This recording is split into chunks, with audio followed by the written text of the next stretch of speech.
Students के सामने लेकर आओ, उनको उनको भाई डंडे मारो, उन्हें खत्म कर दो उनकी।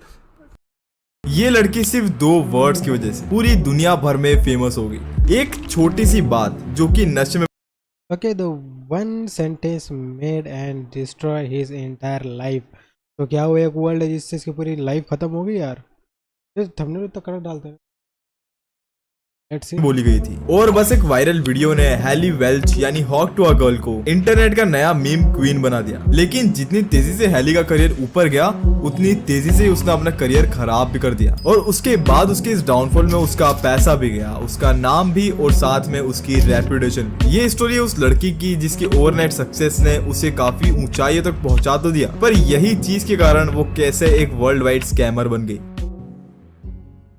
हैली वेल्च एक 21 साल की लड़की है जो टेनेसी के एक छोटे से टाउन में रहती थी, और वो वहां पर एक फैक्ट्री में काम किया करती थी, जहां पर वो वेंडिंग मशीन के लिए स्प्रिंग्स बनाया करती थी। मतलब कि एकदम नॉर्मल जिंदगी। लेकिन एक रात को सब कुछ बदल गया। एक चैनल है जिसका नाम है टिम एंड डीटी। करंटली उनके चैनल पर 66,000 से भी ज्यादा सब्सक्राइबर्स है, और जो कि उन्होंने नेचुरली टेनेसी में स्ट्रीट इंटरव्यूज करके किए हैं। और ये जगह यूएसए में है। अगर if you don't know, it's best known as the capital of country music. ये जगह Grand Ole Opry, Music Row और Country Music Hall of Fame जैसी मशहूर स्पोर्ट्स का घर है। और एक दिन हैली अपने दोस्त चेल्सी ब्रैडफोर्ड के साथ मैच चली गई थी, जहाँ वो थोड़ी ड्रंक थी और थोड़े क्रेजी मूड में थी। और वहां पर उन्होंने कुछ लोगों को देखा जो कि स्ट्रीट इंटरव्यूज ले रहे थे, वो भी उनके यूट्यूब सीरीज के लिए। और उसी वक्त इन लोगों ने हैली से पूछा, What's one move in bed that makes a man go crazy every time? Oh, That you do? gotta give him that hawk and spit on that thing. You get me?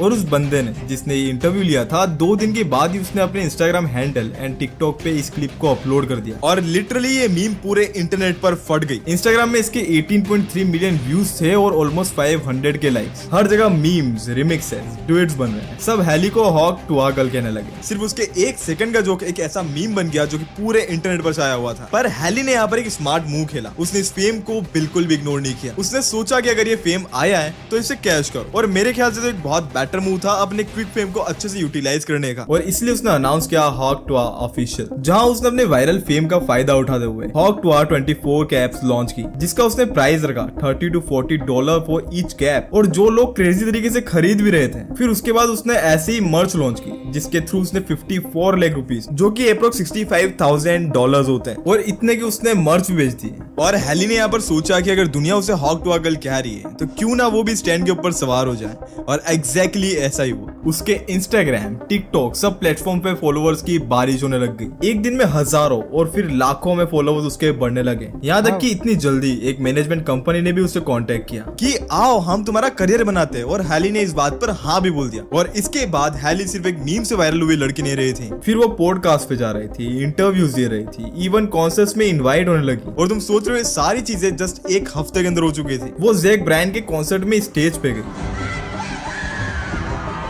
New York mats के game में ceremonial first pitch तक फेंका। सोचो, मतलब ये सब कुछ एक नशे में बोली गई बात से शुरू हुआ था। यार ऐसा किस्मत अपनी क्यों नहीं चमकती यार? अयो, वाओ।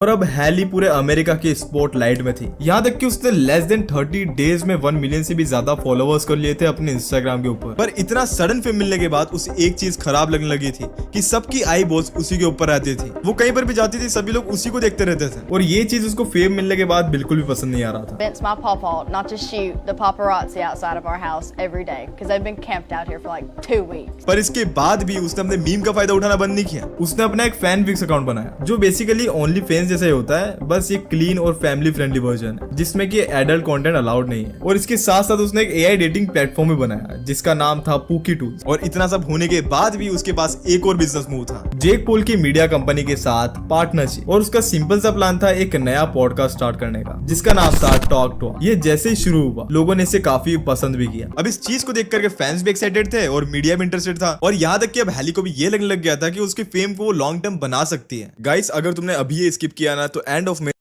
तक रिग्रेट पक्का होगा, क्योंकि अभी पूरा इंडिया आईपीएल 2026 देख रहा है की।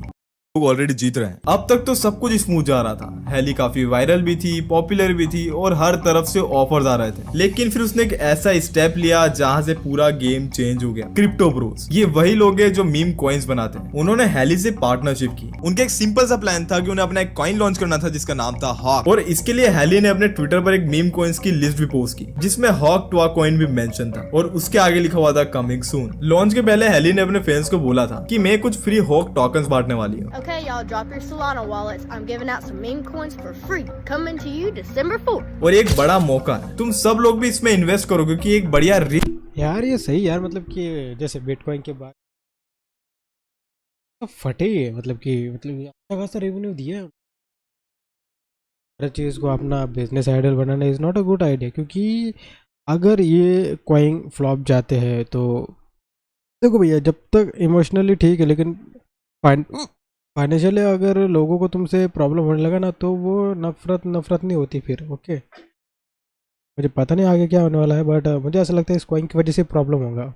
बनने का चांस है। और बस फैंस ने उसकी इस बात पर भी विश्वास कर लिया क्योंकि अब हैली कोई नॉर्मल सी मीम नहीं थी, वो काफी पॉपुलर हो चुकी थी और वो उनके लिए एक आइकन बन चुकी थी। पर इसके अलावा मीम कॉइन्स या क्रिप्टो जो कि मीम्स के ऊपर बेस्ड होते हैं, इनके ऊपर हमेशा से एक इशू रहा। अगर हिस्ट्री को देखें देन वो हमेशा से पंप और डंप स्कैम्स का रहा है और वहां पर फॉरेन में इन्फ्लुएंसर्स या फिर कभी कभी सेलिब्रिटीज इन मीम कॉइन्स को पुश करते हुए नजर आते हैं और ये आखिर में सब कुछ स्कैम बन जाता है और जिसका नुकसान सिर्फ फैंस को भुगतना पड़ता है। और यहाँ पर हैली जरूर से जानते होगी कि मीम कॉइन्स का रेपुटेशन कैसा रहा है, जिसके बाद भी उसने फॉर्च्यून मैगजीन के इंटरव्यू में बोला कि ये कॉइन कोई स्कैम नहीं है, यहाँ तक कि लोगों से कोई पैसा लूटने का तरीका भी नहीं है, ये चीज रियल है। एंड देन फिर आया launch day My hawk meme coin is live! And फिर एक धमाका हुआ। कॉइन की मार्केट कैप एलिजेडली $490 मिलियन तक पहुंच गई थी और वो भी सिर्फ कुछ ही मिनट्स में। सबको लगा कि अब तो लाइफ सेट है भाई, अब तो लाइफ चेंजिंग मोमेंट ही हो गया, पर सिर्फ 20 मिनट के अंदर सब कुछ उल्टा हो गया। पूरे मार्केट में तबाही मच गई थी। हॉक मीम कॉइन की वैल्यू 95% तक गिर गई। जिस कॉइन का हाई $490 मिलियन पे था, वो कुछ ही मिनट्स में जीरो के करीब पहुंच गया। सोचो, मतलब तुमने $1 लगाया था और अब तुम्हारे पास सिर्फ $4 बचे हैं। इसके बाद तो फैंस का ट्रस्ट भी टूट गया और यहाँ तक कि उनका इन्वेस्टमेंट भी पूरा बर्बाद हो गया। काफी लोगों ने इसके चक्कर में लाखों रुपए तक डुबा दिए और हैली, उसे तो भाई कुछ भी लॉस नहीं हुआ और ना ही उसके क्रिप्टो ब्रोस को लॉस हुआ। तो सिर्फ उन लोगों का जो कि इस चीज पर विश्वास करके इस पर पैसे लगा बैठे थे। पब्लिक तो भाई बहुत गुस्सा थी, उनको लग रहा था कि आखिर ये हो क्या गया है। और तभी एंटर होता है यूट्यूब का डिटेक्टिव कॉफीजिला। अब अगर तुम्हें नहीं पता कि ये कौन है, देन कॉफीजिला फॉरेन में काफी ज्यादा पॉपुलर यूट्यूबर है और उसने ऑनलाइन वर्ल्ड में अपने काफी बड़ा नाम बनाया है क्योंकि वो हमेशा से ऐसे शेडी लगने वाले स्कैम्स को एक्सपोज करते हैं। कॉफीजिला ने देखा कि कुछ तो गड़बड़ है, उन्होंने पूरा मीम कॉइन लॉन्च को ट्रेस किया, ट्रांजैक्शंस देखे और फिर उन्होंने ये बोला कि ये स्कैम लग रहा है। फिर आई एक ट्विटर स्पेस जहां हैली और उसके क्रिप्टो पार्टनर्स ने लाइव इन्वेस्टर से बात की। ये कोशिश थी समझाने की ये कोई स्कैम वगैरह नहीं है या फिर इसके कोई बैड इंटेंशंस नहीं है, पर एक्चुअल में उस स्पेस के अंदर बात कुछ और ही बन गई। एक क्रिप्टो ब्रो जिसका नाम डॉक हॉलीवुड है, उसने तो इन्वेस्टर्स को ब्लेम करना शुरू कर दिया। उसने ये बोल दिया क्रिप्टो तो मेंटली इन लोगों के लिए, तुम्हें तो हमारी इज्जत करनी चाहिए। If you guys are in crypto, you're most likely mentally ill, and I'm going to count myself as mentally ill for even being here right now. Right? I'm definitely mentally ill. I do love it. I do love memes. I do have a passion for this stuff. और फिर उसी space में था कॉफीजिला जो कि सबूत लेकर के तैयार था। जब उसकी टर्न आई उसने बोला, Hey, this is one of the most miserable, horrible launches I've ever seen in my life. Okay, And then I've why been the fuck are you on? Who makes the money on the fees? Someone just made over $1 million on fees. Who made it? First of all, the fees were there with Meteora Pools, and that goes to, yes, the creator, right? Which is who? Who does that own? Who does that belong to? That belongs to the project. Who's the project? Who is the project? Well, the project is over here, Haley Welch, right? बस फिर क्या, इस बात को dock Hollywood सुन के गुस्सा हो गया और वो इस बात को डिफेंड करने लगा। Over $1 million in fees while y'all's fans got rug pulled. There was snipers, but there was also insider trading directly linked to y'all's creator account. What are you guys doing? No, that's not true. That's That not is true. true. That's a No, fact. it's not. Well, it's a fact, and you can see it on chain. पर उस space में एक बात तो clear हो गई कि हम इसे सीधा सीधा स्कैम तो नहीं बोल सकते, पर उसके अंदर कुछ ना कुछ फिशी जरूर था। अब पूरे ट्विटर स्पेस में एक ही टेंशन थी और लोग भी कंफ्यूज थे कि ये स्कैम हुआ है या फिर नहीं। पर लोगों को यहाँ पर एक बात तो समझ आ गई थी कि भाई पैसा तो गया, और हैली के ऊपर से ट्रस्ट वो भी गया, और हैली की इमेज उसकी भी धज्जियां उड़ चुकी थी। और सबसे शॉकिंग मोमेंट तो तब आया जब उस पूरे केओस के बीच में हैली कैजुअली बोली, मैं जा रही हूँ गुड नाइट गई। Fees that are being generated, there's an actual like Hey source guys, of income. I hate to interrupt you, Nick. Hello there.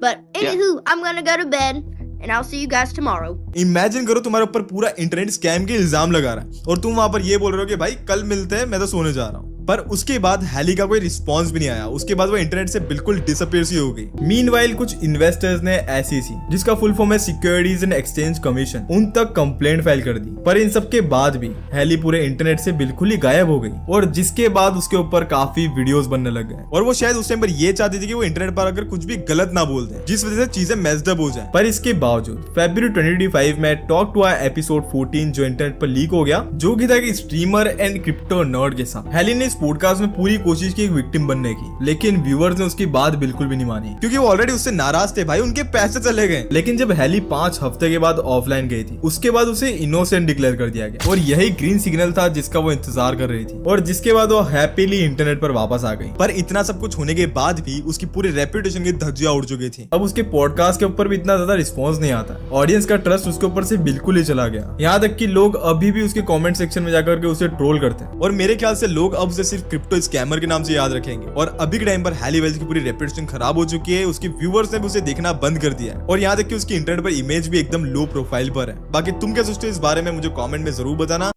मुझे बिल्कुल नहीं लगता उसने ऐसा कुछ किया होगा, बेचारी लड़की तुमसी। ये वीडियो मुझे बिल्कुल नहीं पसंद आया, मेरे को पता